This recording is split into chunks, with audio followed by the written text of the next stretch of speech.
You can tell yourself, that's crazy. Fire's not a living thing. It's only chance combustion. There's no malice in the sting. You can go to sleep unworried, knowing man is in control, that these little freaks of nature have no evil in their soul. But rest assured, it's out there, and the powder's always primed. And it will be back. You know it. It's biding time. Till the range turns into kindling, and the grass turns into thatch, and a fallen angel tosses out a solitary match. Is this what I think it is? What is it? Oh, So recently I have volunteered to participate at the Ashes to Art project.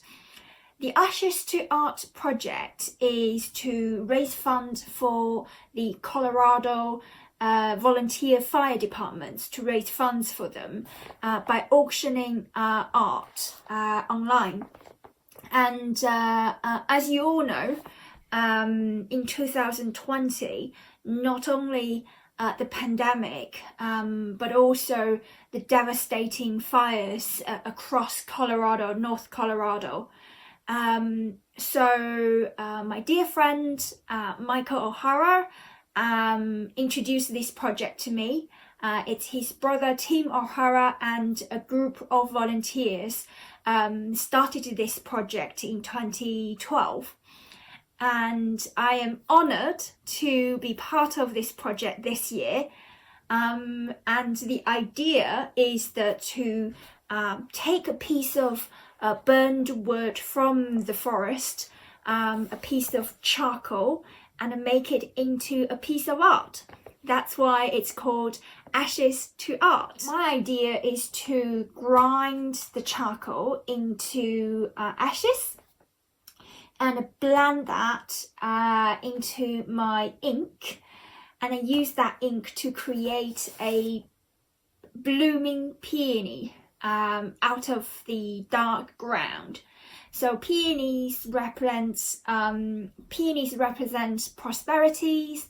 So my concept is that there is life after ashes, prosperities after devastation. So let's unbox. Look, these were trees in the forest. Imagine them blooming, all green and beautiful, full of life. Now it's a piece of charcoal, all because of the fire.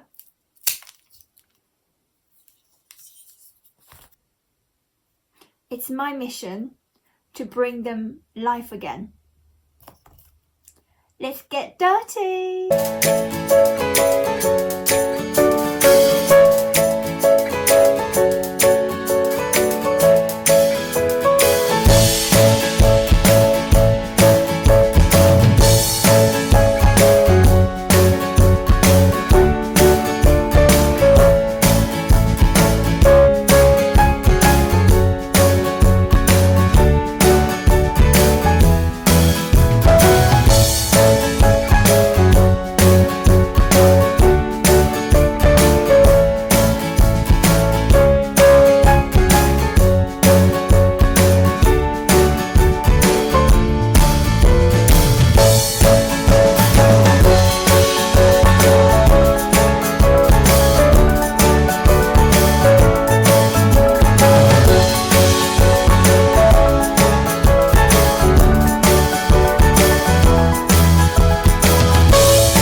So I was asked to share why I bought a few pieces at the 2021 Ashes to Art auction.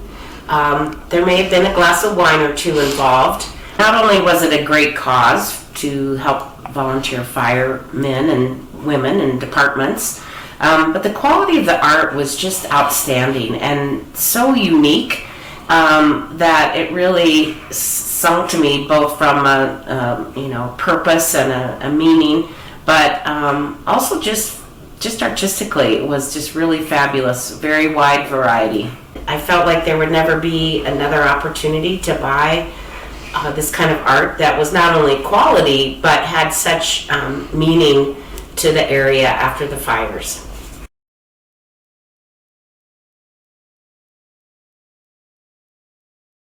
We are passionate about extending the spirit and soul of the tree. By working with its natural shape and texture, the tree's innate beauty becomes a bowl, a vessel, or something else.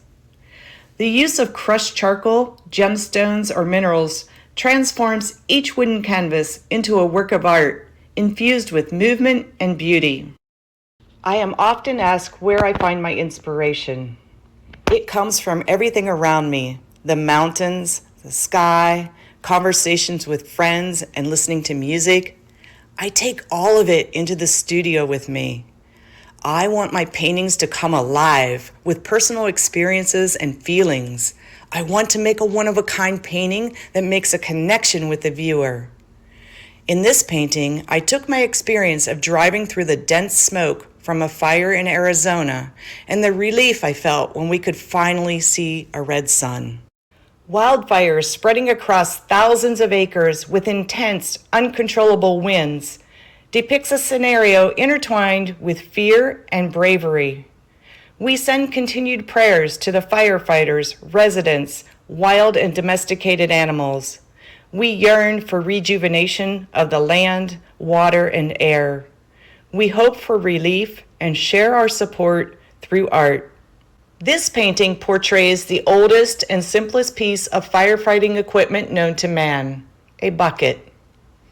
I photographed this bucket while inspecting a home site destroyed by the 2012 fires. It seemed appropriate to immortalize this lone survivor. The beauty of its charred, oxidized, and deeply textured surface is a tribute to the art we can find even in a destroyed everyday object. So obviously the fires in Colorado affected all of us, and when the Ashes to Art project came up and someone said we want to do something to help these people, we thought it was a really creative way to do that and involve people with art. And as brewery owners, Carol and I decided, this is exactly the type of thing that we can jump in and help with. Obviously we are on the edge of it, so we made a beer and gave all the proceeds to the project, and continued to do that each year that they had it. It's just a great way how the community came together, did something productive and something creative in the face of a horrible disaster around us, but allowed people in the community to be involved as well. So we were just happy to do it, and it was a really great effort. From ashes to art, Tim O'Hara and Lori Joseph started a project to bring new life to old devastation. It really came from the heart. It's one of those things where that inner voice tells you, that you're doing the right thing, and it just felt like this was an opportunity to give back. They went to the High Park fire burn area and collected ashes for artists to use in art projects.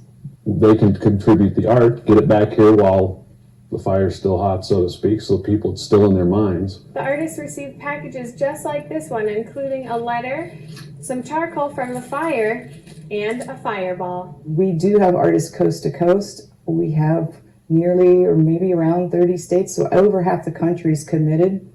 So that's pretty remarkable for that many people came on board in such short notice. The artists came from all over, from Fort Collins to Alaska.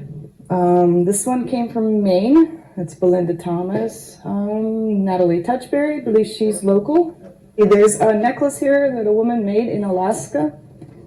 In the center of this is the charred ash. The pieces are all being auctioned off to benefit those who risked their lives. It's the volunteer fire department up the Poudre Canyon, and they fought the fires. They were saving other people's houses while some of their own houses burned. Joseph said it's the hope and restoration for the area that pushed her to turn ashes into art. Well, right now, this is a very versatile space. Art. I don't necessarily consider myself an artist, not to this core. I can't draw a straight line. Means something different to everyone. You know, I want this stuff to be bid up and bid high. In Tim O'Hara's garage in Fort Collins, It's a lot of work. every painting and sculpture and drawing and piece of jewelry was born from the same devastation. Each piece has at least one speck of charcoal from the Cameron Peak fire in it. And that's turning ashes to art. For weeks last summer, Tim watched from his home as the flames became the largest fire the state has ever seen. What it left behind now fills his garage. Some might have just a little tiny piece of ash in it. Some of it's done 100% in ash. The work began as pieces of burned wood sent to more than 80 artists around the world. Then the boxes started coming in. Every time you opened a package, it was like, whoa, you know, it blows your mind how much talent's in this room right now. From the ashes comes art. From the art, Tim hopes he can make a difference. We're not doing it for us. We're just making sure we try to take care of these volunteer firefighters who are risking not only their lives, but their own homes. Some of them lose their homes in these fires when they're out protecting other people's homes. Starting next Monday, all 100 pieces will be auctioned off online. The money will go to 2 volunteer fire departments in northern Colorado that help battle the flames. We have to have something good to remember. And I hope everybody that buys a piece has it prominently displayed in their house and they have a story to tell about it. A story that began with devastation and continues with creativity. In Fort Collins, I'm Mark Salinger, 9 News.